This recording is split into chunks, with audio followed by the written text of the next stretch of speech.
सुप्रभात। स्वागत है आपका श्री सुभाष बोस शिक्षण संस्थान उच्च माध्यमिक विद्यालय लाडनू की ऑनलाइन क्लासेज में। कक्षा 12 वाणिज्य की अर्थशास्त्र की कक्षाएं चल रही है।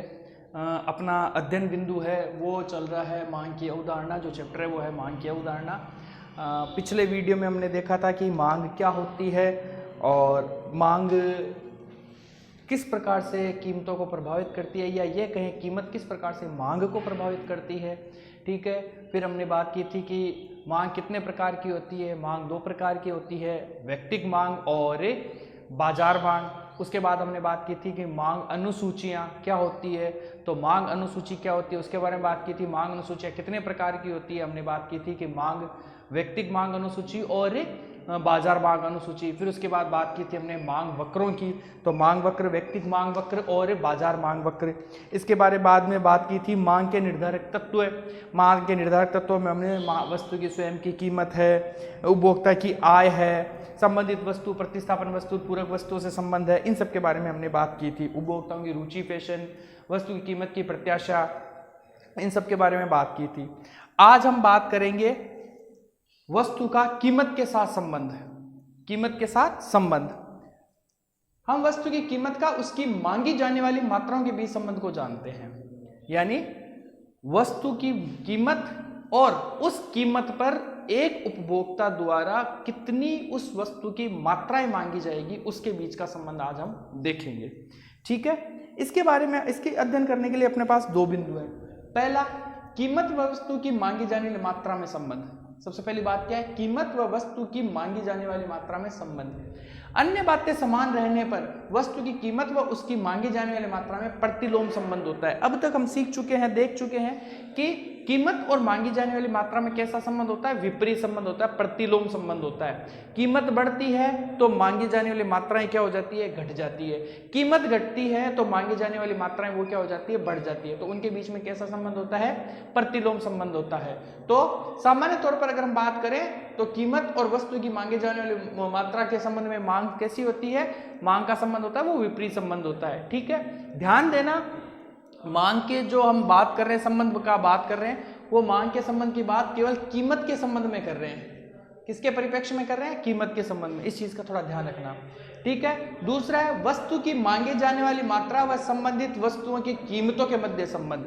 वस्तु की मांगे जाने वाली मात्रा और वस्तु की कीमतों में संबंध। अब इसके मामले में सबसे पहले हम बात करते हैं पूरक वस्तुएं।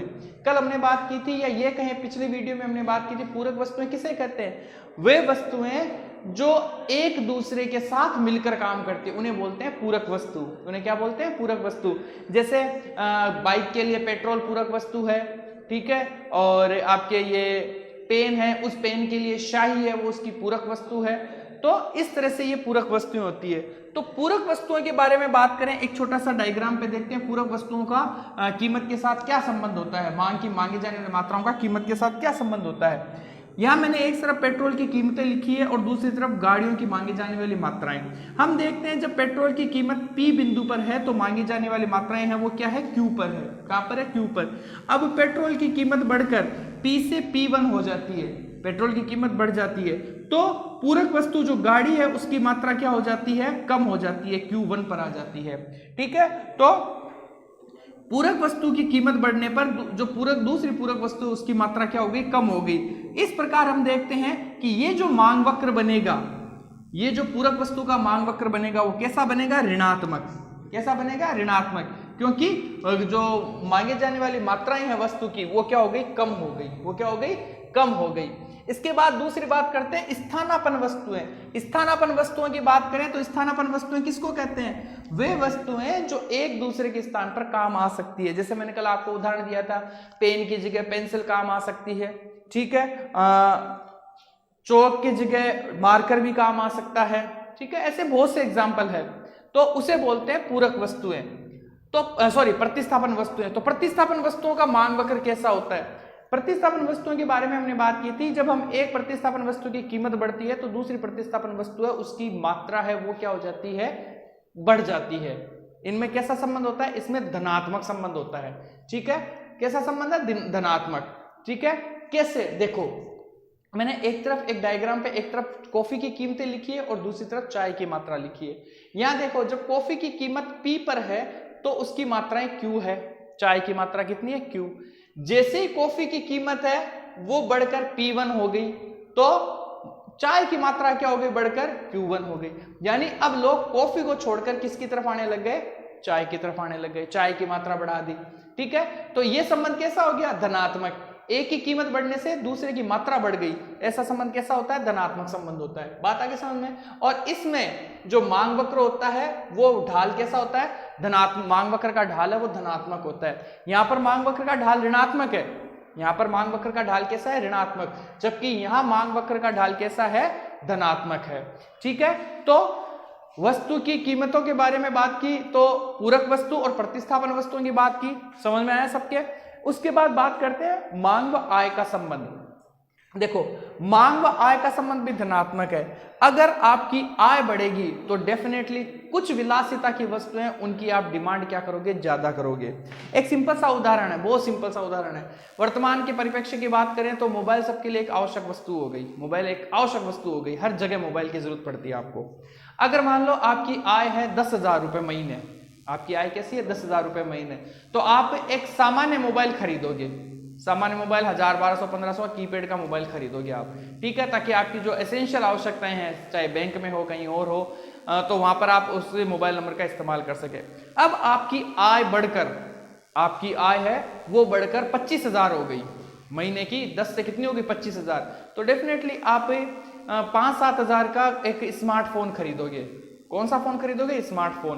तो फोन के मामले में आपकी मांग बढ़ रही है, आपकी आय बढ़ रही है, तो अब आपकी आय है वो 35-40 हजार रुपए पर मंथ हो जाती है।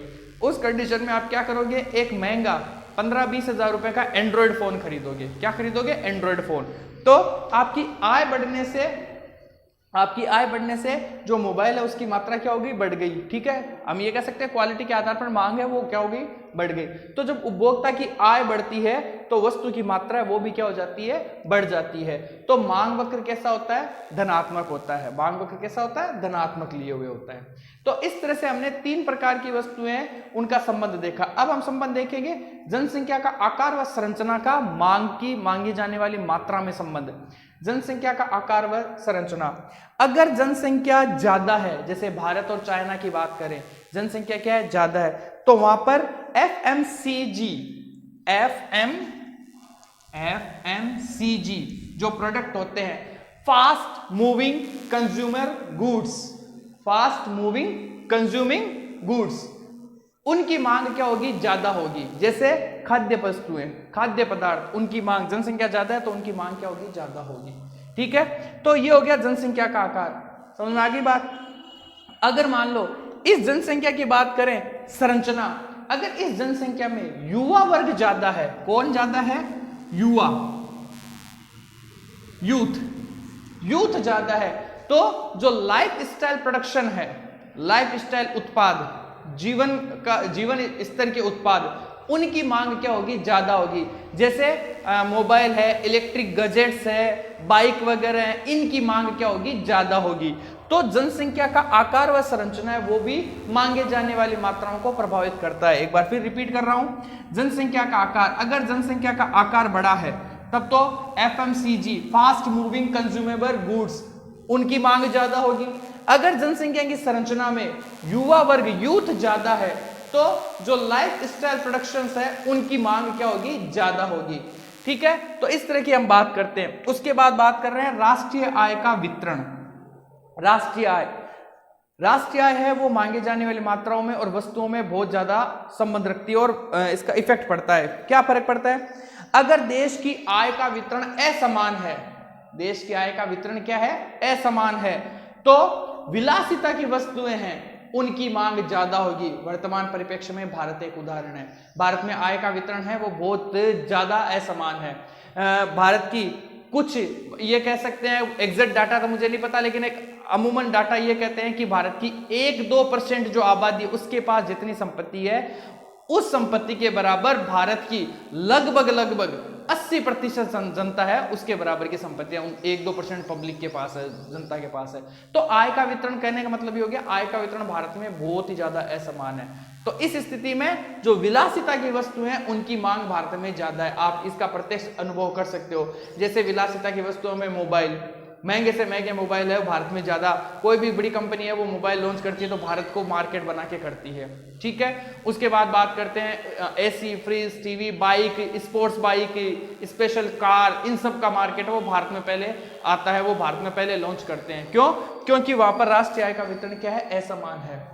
बात आगे समझ में। अगर राष्ट्रीय आय का वितरण समान हो, राष्ट्रीय आय का वितरण क्या हो, समान हो, तो जो आवश्यक वस्तुएं होती है उनकी मांग है ज्यादा होगी। राष्ट्रीय आय का अगर वितरण समान है तो जो आवश्यक वस्तुएं हैं उनकी मांग क्या होगी, ज्यादा होगी, क्योंकि विलासिता की वस्तुएं की उनको जरूरत नहीं होगी, वो लगभग सबके पास है, ठीक है। तो आवश्यक वस्तुएं उनकी मांग क्या होगी, ज्यादा होगी। तो आज हमने देखा कि वस्तु का मांगे जाने वाली मात्राओं का कीमत के साथ क्या संबंध होता है। तो सामान्य तौर पर हमने बात की है कि कीमत का वस्तु की मांगे जाने वाली मात्राओं के साथ प्रतिलोम यानी विपरीत संबंध होता है, कीमत बढ़ेगी मात्राएं घटेगी।